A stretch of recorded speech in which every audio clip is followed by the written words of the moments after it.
Hello and welcome to the Majlis, Radio for Pre Liberties Current Affairs podcast focusing on Central Asia. I'm Mohammed Tahir, the host of the Majlis podcast and Radio for Pre Liberties media manager here in Washington, D.C.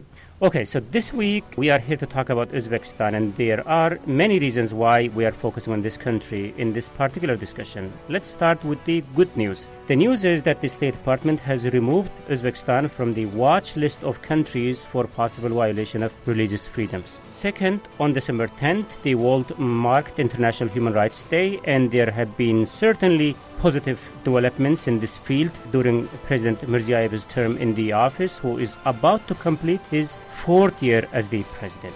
Though there are good stories to be shared about Uzbekistan, but activists on the ground also tell us that we need to control our excitement because the situation is far from being ideal. So we are here to look into some of the greedy details about the progress and talk about what yet remains to be done in Uzbekistan as the president is marking an important milestone in his term in the office. To do so, I'm joined by Dilmira Matyakubova, researcher, co-director of Uz Investigations. She's also Foreign Policy Center Research Fellow, advocate for governance, policy, human rights, and civil liberties. Also from Tashkent, we have human rights attorney Steve Sverdlo, who has been really, our eyes and ears on the ground as these changes were taking place in Uzbekistan. And Steve is joining us from Tashkent today. And from Washington, D.C., I have Kaylee Bacon.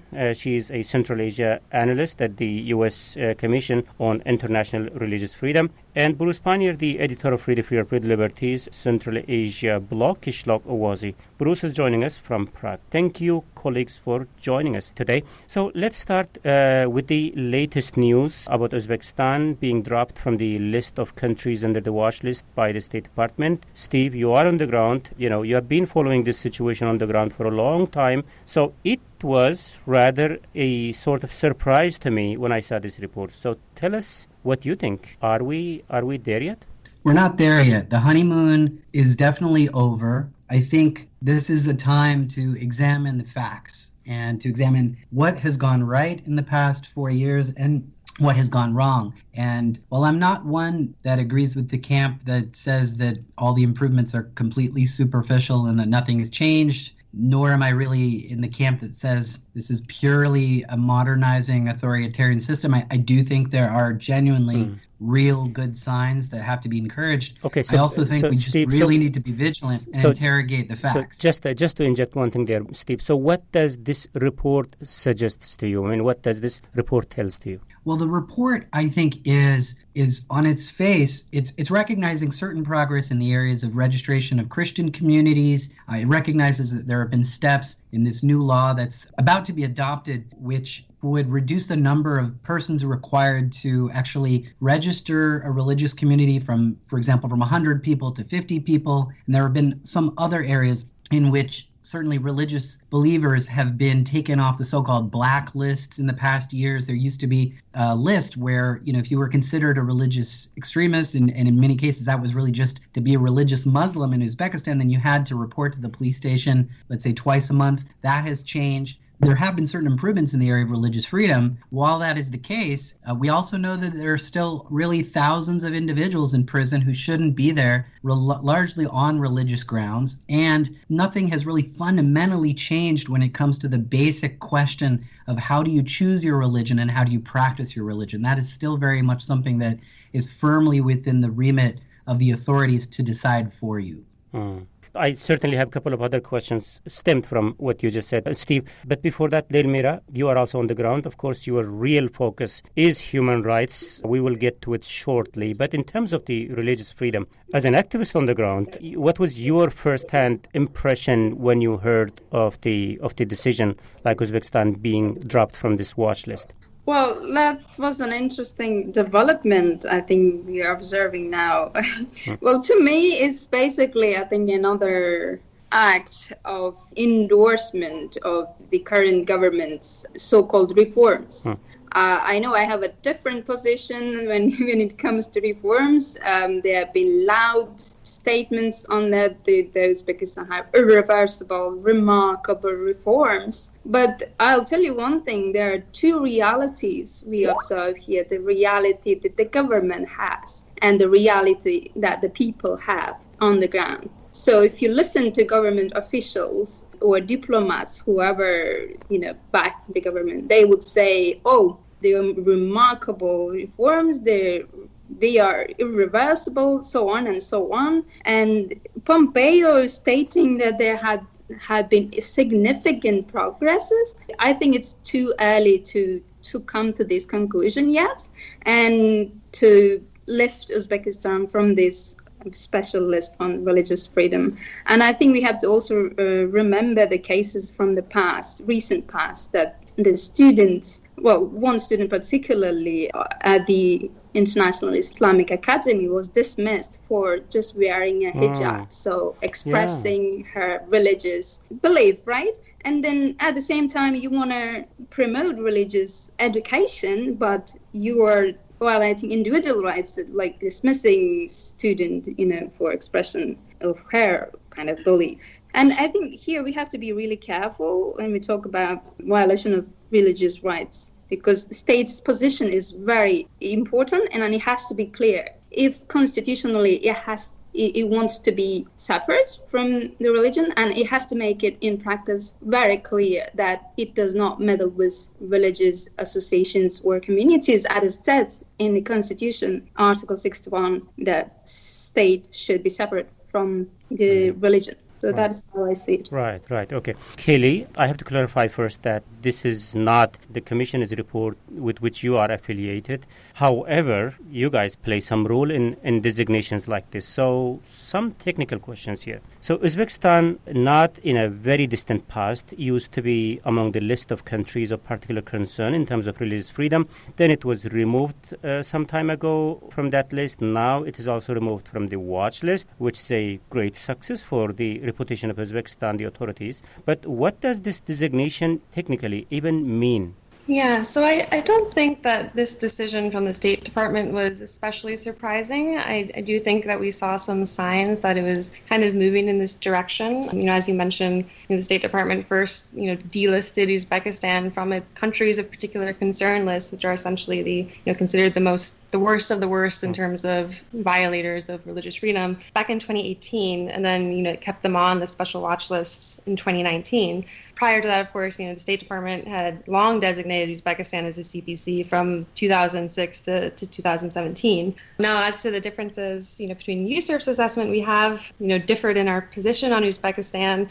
Similar to the State Department, we had also long recommended Uzbekistan for CPC status, beginning in 2005. But when the state decided to upgrade Uzbekistan from CPC to the special watch list in 2018, USURF continued to recommend CPC status. So, although we recognize the initial, positive progress that was being made, in our view, Uzbekistan was still committing violations that meet that systematic, ongoing, and egregious standard that's used to determine a CPC status. And that was really the case until our latest report came out in April, and for the first time in 15 years, we recommended that Uzbekistan not be designated a CPC and instead be placed on the special watch list. So, of course, it was somewhat disappointing to see state not follow USURF's recommendation, but they don't necessarily take up all of our recommendations, and they often, take into account other considerations, such as, the bilateral relationship when making those decisions that, frankly, USURF does not. We're solely focused on, religious freedom violations. So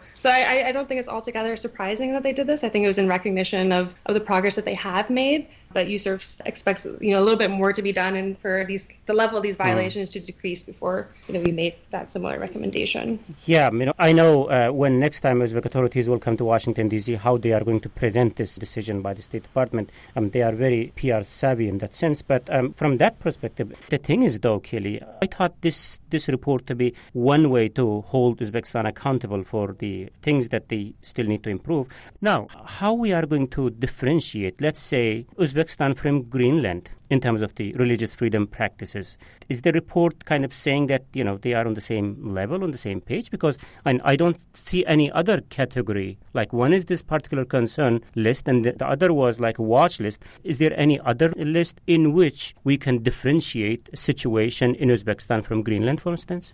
I mean, USERV's report aside, the State Department itself also will continue to still report on religious freedom conditions in Uzbekistan. Similar to USERV, the State Department the State Department puts out IRF reports on every country basically in the world, whereas USERV only focuses on the most egregious for our reporting purposes. So there will still be extensive reporting on religious freedom conditions in Uzbekistan that you could, look at, even though, for the State Department's purposes, they won't be included on either the CPC or the special watch list. You can still look at the facts and details included in those reports to determine what kind of violations are happening. Okay. Yeah, Steve, please jump in. I just got a message from you. I like when the discussion is kind of interactive.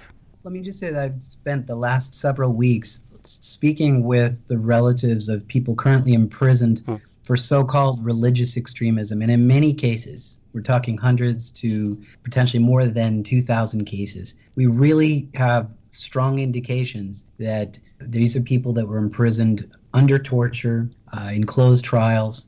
And in many cases, these were people arrested 20 years ago at the height of the repression of the Karimov era in 1999 after the bombings in Tashkent, when the government really had a field day with so-called terrorists. And while the government in the last 4 years has released a significant number of people, and we know mostly about the human rights defenders and the journalists and some of the political activists that have been released, about 50 to 60 of those, we know a lot less about how many of the religious prisoners are still there. And what I've uncovered is that there are a lot of these people that still, you could argue, Uzbekistan still has the largest population of religious prisoners across the entire former Soviet space. And that's a pretty big mark on your record of religious freedom. So I've been urging the government to deal with that issue, to be transparent, to at least be clear about how many have been released and how many are still there. And as Keely says, let me go a little bit further in that I'm not working in the government. I can say that I think there was an element of politics here, between an outgoing administration, a Trump administration, which has largely focused on a sort of transactional business relationship. And I think that an outgoing parting gift, so to speak, was to upgrade Uzbekistan in this way. And while it might certainly reflect some improvements that, we can all agree have taken place in some ways, I think there's something to be said. I think the way in which this has happened kind of undermines the seriousness, as you said, Mohammed, of this ranking, which really is important. And you're right, there is a huge difference between Greenland and Uzbekistan when it comes to religious freedom. So I just wanted to mention the element of criminal justice, which is still very central to this. Yeah, on this though, Bruce, I know you are kind of quiet today, but also jump in whenever the time is right for you. So follow up on just you said, Steve, how we hold Uzbekistan accountable after this stage. So I'm asking this question regardless of the transactional type of relationships. What I'm saying is, like, when the authorities, let's say, punish another Jehovah's Witness next time, or maybe when they confiscate religious materials when they try to bring in from outside of the country, is there any other mechanism through which we can hold Uzbek authorities accountable? Yeah, ideally, and I'll let others jump in on this, but I just want to say that, ideally you would have locally registered human rights organizations able to bring those issues to light. And of course, we'll get to that issue that they have not been registered, and that's a very big problem. And I was just at a conference with the Ombudsman for Human Rights in Uzbekistan, and an activist took me aside, a civil society activist, and said, we're kind of in a strange period where we're hearing, as Dilmira said earlier, a lot of diplomats really praising Uzbekistan. And now the activists that are inside the country that used to be forced to praise the government are now critical of the government. And they're wondering, where is the criticism from the international community to hold our government accountable for the things that they aren't yet doing right? So I think you've hit the nail on the head that there need to be these mechanisms of scrutiny, and it's too early for them to go away. We need more eyes on the ground, not less. Right. And okay. I would also just jump in on that. So USERV makes recommendations for either the CPC status or special watch list inclusion, but we also make other additional policy recommendations to the U.S. government. different parts of the government, between either the State Department or Congress. So, over the course of the last year, we've actually been really pleased to see the U.S. government, really taking up some of those recommendations and engaging with them. One of them was to work closely with the government of Uzbekistan to revise its, restrictive religion law and bring that into compliance with international norms. So we've seen a lot of engagement on that. And then our second one, too, which is for the U.S. government to also engage in advocacy for specific religious prisoners. And we've seen, the IRF office and the State Department and Ambassador at Large for International Religious Freedom, Sam Brownback, and take those cases up as well. So there are definitely other means beyond just the special watch list or CPC designation. It's good to know, Kaylee. Thank you very much. So, Bruce, as we were kind of focused on the latest report, but I'm sure that Europeans, other Western countries, have their own way to assess the situation on the ground. How they have been assessing the situation in Uzbekistan through their reports, the remarks that you might have followed.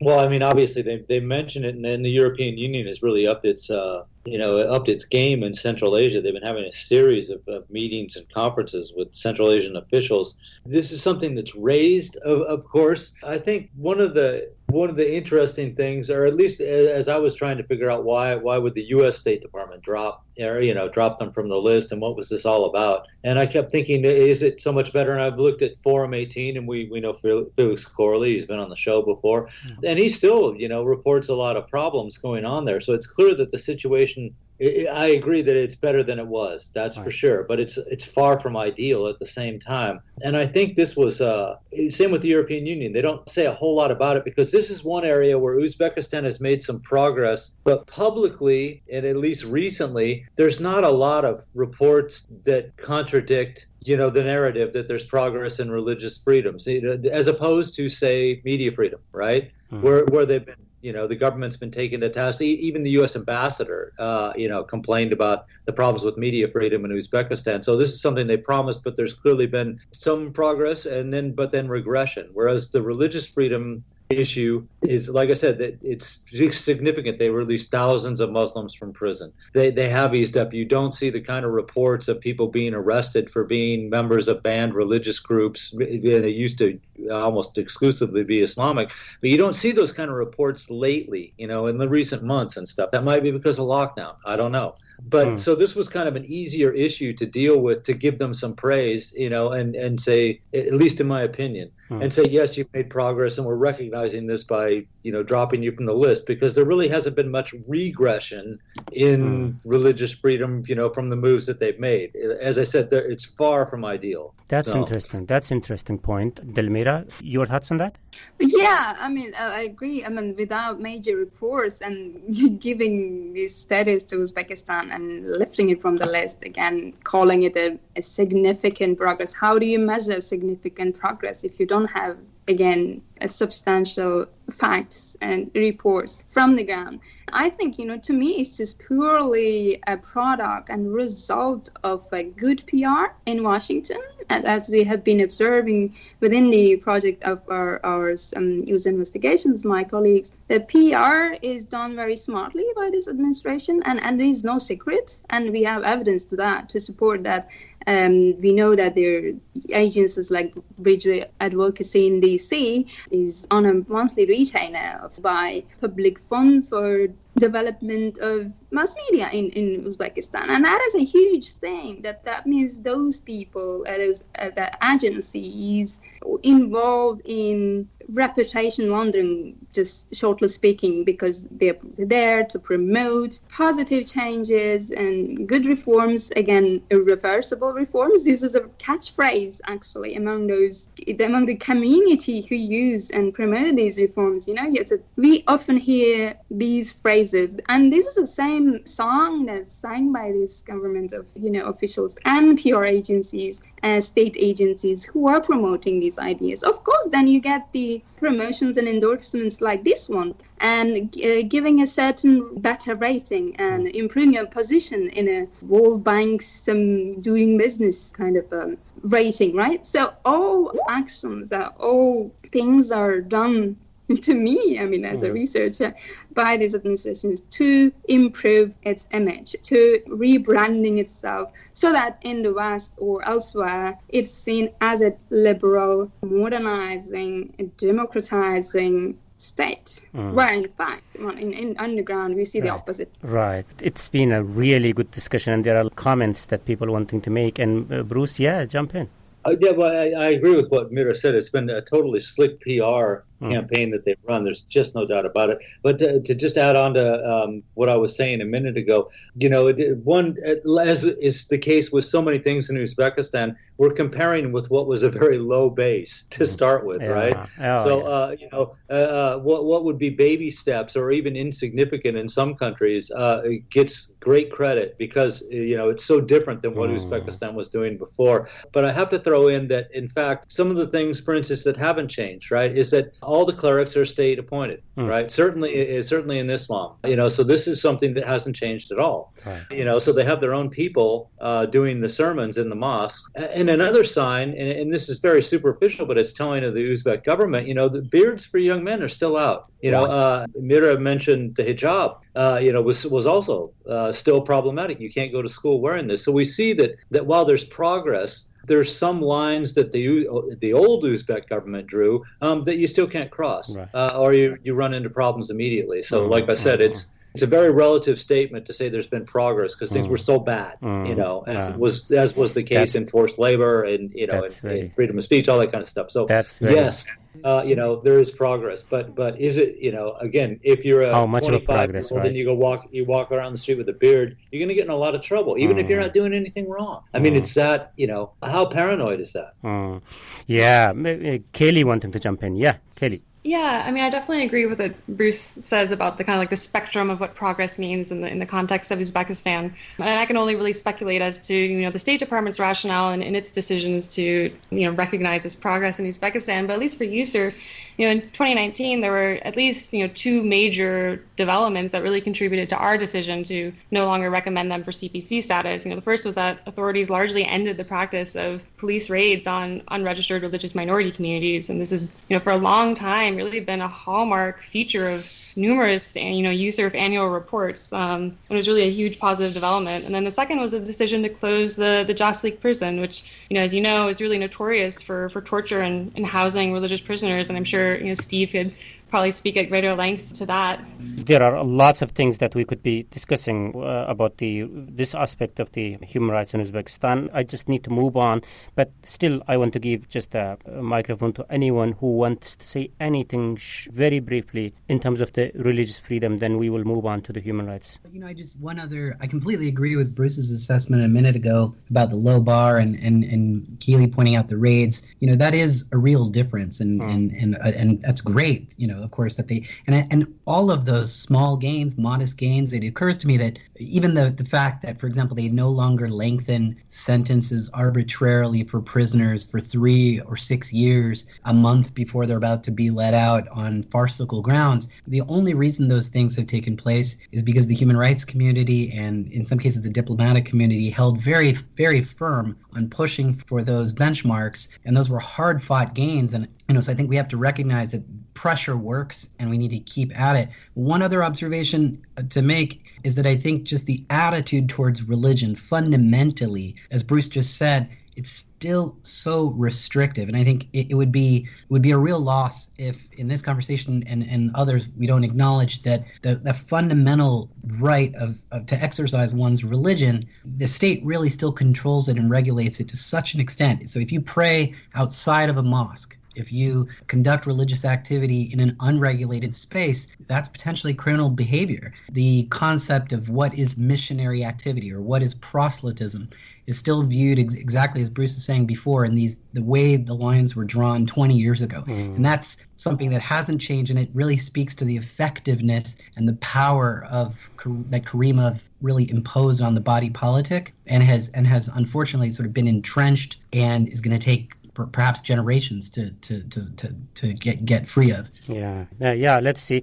Just to end this part of the discussion on a positive note, for me, one sign of progress is that Steve, you and Delmira, you guys are joining us from Tashkent. and talking to us in these terms. I mean, that was never the case in the past. So I just wanted to throw that there. So with that, thank you very much, Stephen, all the other guests. So this was about the religious freedom in Uzbekistan. Now on December 10, we marked the International Day for Human Rights. So what's the report card of Uzbekistan on this aspect as President Mirziyoev getting ready to complete his 4th year in the office as the president? Let's continue talking about this and many other questions very shortly.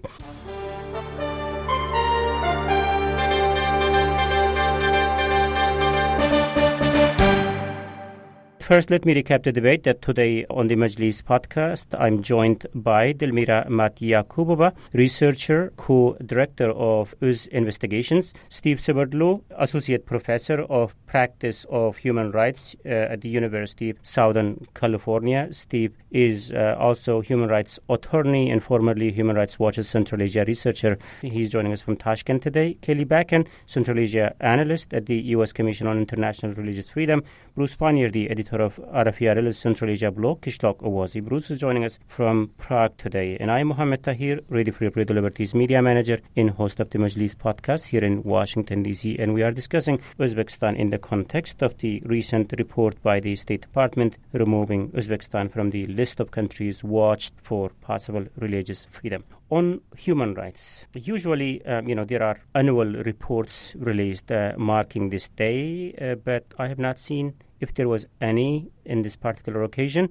So on that, Delmira, let's rely on your verbal report about Uzbekistan's report card on human rights. Tell us how it has been doing throughout 2020 in terms of the human rights. Well, I must say, from my experience, 2020 has not been a good year. Well, in many aspects, especially on the human rights area, because, I study and investigate cases mostly related to urban redevelopment, demolitions, investigating also how corruption is involved in urban governance, urban development.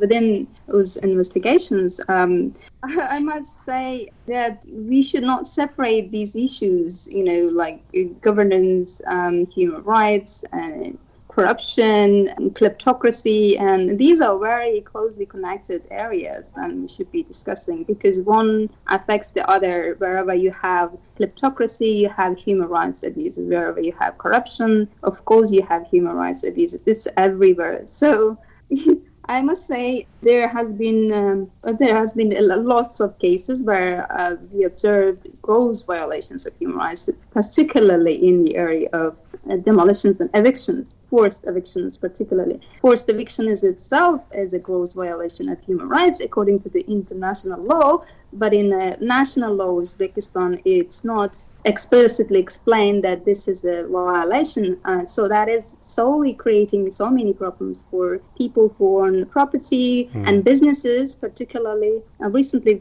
we've been investigating and soon we'll be publishing a report, an article on a private foreign entity enterprise who is practically a victim of conflicts of interest by Tashkent mayor. This is a Ultramark is for an enterprise specializing in mobility equipment, disability wheelchairs. There's, of course, by the government officials who are raising from commercial structures, they're coming with a huge bag of conflicts of interest into the governance. Of course, then you have these problems, and therefore it's very important to have good governance and establish a rule of law. Without these things, you cannot fight for human rights, or you cannot fight corruption. Right. So this year, particularly, in short, I would say it's been pitiful to observe human rights and to watch and to document. I wouldn't say it's been great, so that's why I'm saying it's been pitiful, painful. Observe, experience all this here. Well, I can say in many cases, but I don't think we have time for that. So.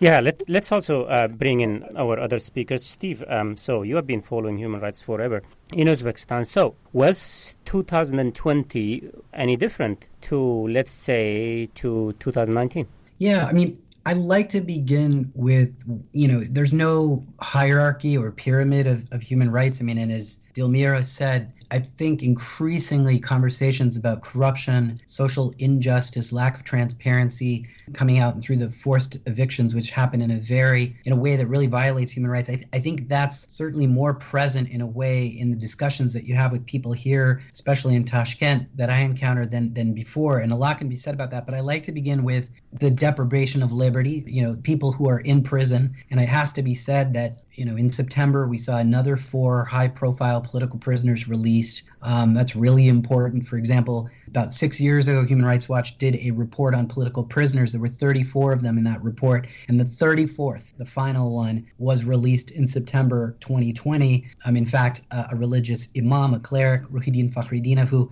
I actually really had serious doubts about whether or not he would ever be released. And so I have to start with that by saying that it is incredibly important that the government is continuing to release prisoners of concern. So I want to start there. But I think probably the most fruitful area for discussion is freedom of the press. Because, of course, with COVID-19, we saw this all of a sudden, the darker side of the bureaucracy rearing its ugly head with regard to the media very recently, when the regulator agency, the Agency of Mass Communications and Information, sent letters to Gazeta Uz, Kalampur Uz, Kun Uz, all the major muckraking outlets that have become very vibrant in recent years, and warned them of, quote, serious legal consequences for reporting emotionally on things such as gas outages and electricity outages. And also, I think the implication was that they were challenging the official figures on COVID-19 deaths. How they determine this reporting emotionally category? It was striking because it's not based on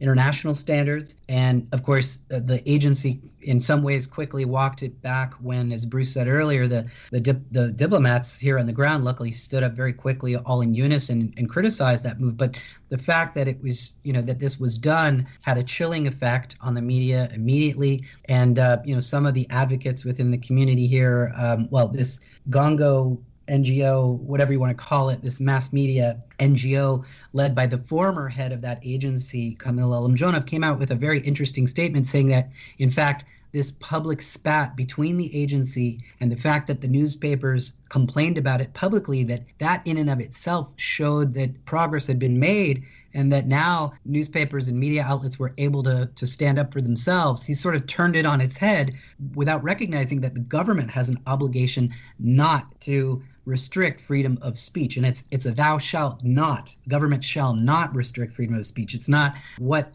media outlets must do or how they must act. And so that was a very telling exchange, in a way, probably the most defining of this period of 4 years with the media. I mean, it sort of said that much of what had happened around the media was dependent on this personality of Mr. Alamjonov, who left that agency, and a less savvy, older sort of school person that took that job and decided to use the older tactics of sending a letter and threatening them. And so the hope is that really, this is where we need to draw a line in the sand and make sure the government understands that there will be conditions, there will be consequences for pressure on the press.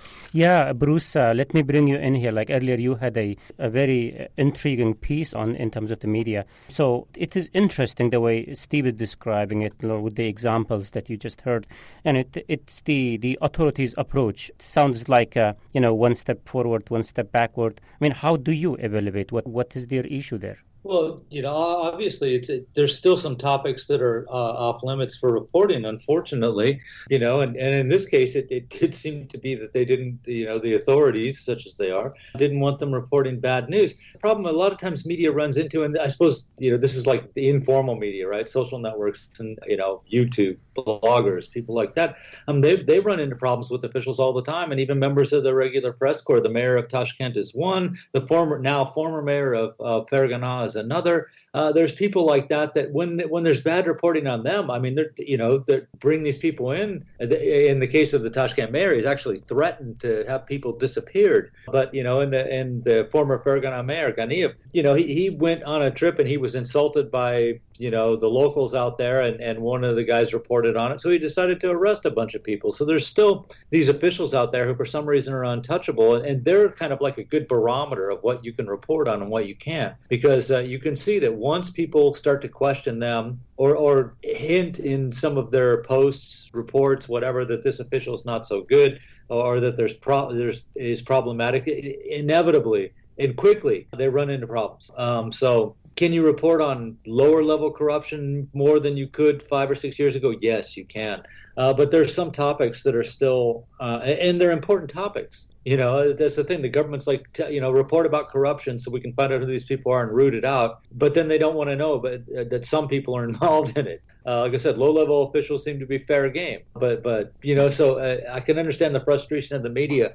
I think most people that have met with anyone from the media in Uzbekistan, really, since independence and stuff, knows that there's people there who, given the opportunity, would be able to report, willing to report on all kinds of really important topics that the country needs to know about, and try to correct. But they've never been given the chance. And now that, the officials are like publicly begging them to report on these topics, then we keep finding out, well, okay, you can't, this is one topic you can't report on, and here's another one that we really don't want you to mention. No, very, very interesting, the struggle that they have there.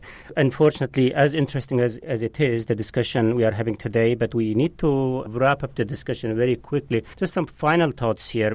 Kelly, let me bring you in here. Of course, you might have something to add in terms of discussion that we were having on human rights, but if you do, please feel free to add. My question, though, Kelly, the fact that, some things has changed in Uzbekistan, although baby step, while there are a lot to be desired, it's a kind of future-looking discussion. Is there anything we could build on what led to those small progress and to press for more changes? Sure. I mean, I think going forward, there's definitely a lot of opportunity to continue to build on the progress that we've made so far. We're definitely going to continue to follow the developments surrounding the draft religion law. I mean, Uzbekistan had requested a legal opinion on that from the OSCE and the Venice Commission. So we hope and urge, that they will really consider a lot of the recommendations that they made there, particularly dealing with, issues of mandatory registration, approval of religious literature, and, the ability to share or teach your beliefs. As to the broader human rights discussion, of course, as USURF, we focus very solely really on the religious freedom element, but of course we recognize the interconnectedness of those rights, with freedom of expression and speech and assembly, and I think any improvements in either religious freedom or in those other rights, is a net gain for human rights in general, and has a mutually reinforcing effect. So hope to continue to see some more progress in the years to come. Bruce, your thought on that? I was interested in your thoughts about the same question. I mean, is there anything we could build on which really worked and press for more progress? I think to a large extent that's kind of being done. I'm absolutely an advocate of, when dealing with the Central Asian countries, that when they show any progress at all, you got to note it. And say this is a step in the right direction. Some of that is going on, certainly. In fact, if anything, it might be overplayed a little bit. Steve hinted at that at the start, and so is Mira, that unfortunately they tend to get way too much credit for not really having done all that much. But still, it's important to keep doing that. And pointing out when they make mistakes. Like I said, the State Department drops them from the list of religious freedom violators. But the U.S. ambassador just a couple weeks ago criticized them for not respecting media freedom. This is pretty much the way it's got to go. It was the way it was in the 90s before pre 9/11, when the relationship was much more, at least for the U.S. and for the West, was much easier. Of like, we don't really need Uzbekistan for anything, but we want you to progress in the what we would consider to be a positive direction for your country and for the world, the international community. And that I'm all for doing that. They seem to be doing some of that right now, so it's hopeful. Yeah, Stephen, Delmira, let me ask this question in the opposite terms. So is there any lessons that we should learn from the lack of progress and change our approach as we think the future? So I might sound pessimistic, I always do, but in terms of the change and real progress, I think you need a better good governance for that. Governance itself is a problem in Uzbekistan, and not only in Uzbekistan, in the context of Central Asia, if we speak, because the governing body as a policy institution does not exist. And I'll explain why. You have a ruling country, ruling state, which dictates, and there's one person and with his circle, political elite, basically, let's call them. Political elite dictates rules, but they don't govern. They don't have the habit of governing. So governing is a huge thing if you want to make progress in any area, in human rights, in rule of law, or independence, political freedoms, and religious freedom. So if you have the right governing body, not the government, I mean, not the chinovnik, not the, what do you call, bureaucrats I'm talking about, the politicians, the member of parliament, the functioning parliament. Unless you have that, I don't think you can make any reform or any progress. And you have to have also independent judiciary, independent judges, and separation of power clearly to make a progress. And I don't see that coming in with these. I mean, as I said, I may sound pessimistic, but these that's really important. Elite in power. And what is this administration is trying to look like is it's trying to look like a little bit of pregnant. We say there is a saying, you can be a little bit of pregnant, you can have a little bit of human rights or little bit of religious freedom or little bit of democracy. You either have it or you don't, or you either commit to it or you don't. So there is a complete responsibility and utter commitment and fulfillment of that claim, if you want to claim to be a liberal democratic country, state. And you have to do that, and you have to be committed towards that. And I think I also see a role for international organizations here, like UNOSCE, HRW, US State Department, or others. Why I say that? Because I think they are not critical enough. Well, this is my purely opinion, my own opinion. I don't think they're being critical enough. Maybe they don't see that it's their job or role or moral care, whatever. But I think that they're more praising the government and not condemning enough the atrocities and human rights violations in the country. I think there is more applauding rather than condemning and acknowledging just the violations. That is what I think. It's the role of international organizations is crucial, as well as the commitment of the administration to the change. Yeah, let's end, Steve, the discussion with your note on that, what Delmira has just said in terms of the role of the international community. So is there anything that didn't work the way it was expected? And is there anything that the international community or the advocates, they need to consider as they come up with their approach in terms of making more progress, making more change in Uzbekistan? Yeah, I think it's about honing in on, as I was saying in the beginning, examining the facts very closely about what's working and what's not.